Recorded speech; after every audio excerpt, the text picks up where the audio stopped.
महाभारत के युद्ध में कर्ण बनाम अर्जुन, ये दो ऐसे नाम हैं कि लोगों की राय आज भी अलग अलग होती है दोनों के विषय में। कोई कहते हैं कि कर्ण ज्यादा महान थे, उनके साथ अन्याय हुआ, और कोई कहते हैं कि अर्जुन ज्यादा श्रेष्ठ थे, इसीलिए वह जीते। तो बात करें अगर कर्ण की, तो कर्ण जन्म से ही अकेले थे, माँ ने उन्हें त्याग दिया, उनकी पहचान छिन गई, राजकुमार होकर भी सूत पुत्र कहलाए। फिर भी वह बहुत बड़े दानी थे, दान करना उनकी पहचान थी। दो कर्म अगर वो ठीक करते तो शायद कुछ इतिहास और होता।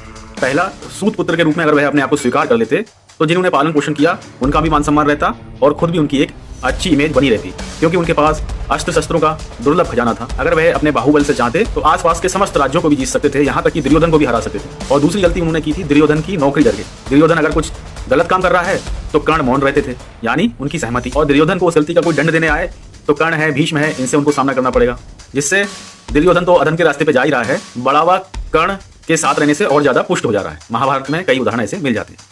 अब थोड़ी बात करते हैं अर्जुन की। अर्जुन जन्म से ही राजकुमार थे, गुरु मिले, संसाधन भी बहुतेरे मिले, लेकिन साथ में जिम्मेदारियां भी उनको मिली। अनुशासन में पले बड़े, इसीलिए कभी धर्म के मार्ग से विचलित नहीं हुए। अर्जुन की जो मेन ताकत थी वह थी निरंतर अभ्यास करना। अगर अस्त्र शस्त्रों की बात की जाए तो कर्ण के पास कवच कुंडल थे, नागास्त्र था, ब्रह्मास्त्र का ज्ञान था उनको, और उनके पास कई दिव्य अस्त्र थे। लेकिन एक बाधा थी कि कर्ण को श्राप के कारण इन हथियारों पे पूरी तरह से नियंत्रण नहीं था, कोई ना कोई बाधा उनके साथ लगी हुई थी। और अगर अर्जुन के अस्त्रों की अगर बात की जाए, अर्जुन के पास एक गांडीव धनुष था, ब्रह्मास्त्र था, पाशुपात अस्त्र थे, इंद्रास्त्र, वरुणास्त्र, अग्नेयास्त्र। यहाँ पे अर्जुन को एक बेनिफिट ये मिलता है कि ऐसा कोई श्राप नहीं था उनके लिए वह अस्त्रों से नियंत्रण खो दे।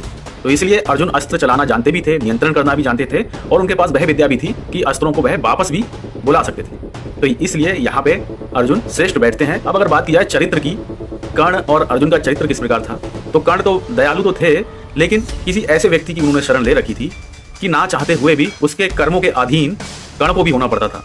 जैसे कि दुर्योधन का वह बहुत आभार मानते थे, तो दुर्योधन के जो अधर्म वाले कर्म थे उनमें भी उनको भागीदार होना पड़ता था। जब द्रौपदी का अपमान हो रहा था तब कर्ण मौन रहे, जबकि उनको ऐसा होने से रोकना चाहिए था। उन्होंने ना चाहते हुए भी अधर्म का साथ दिया, जबकि उनको धर्म का भली भांति ज्ञान था।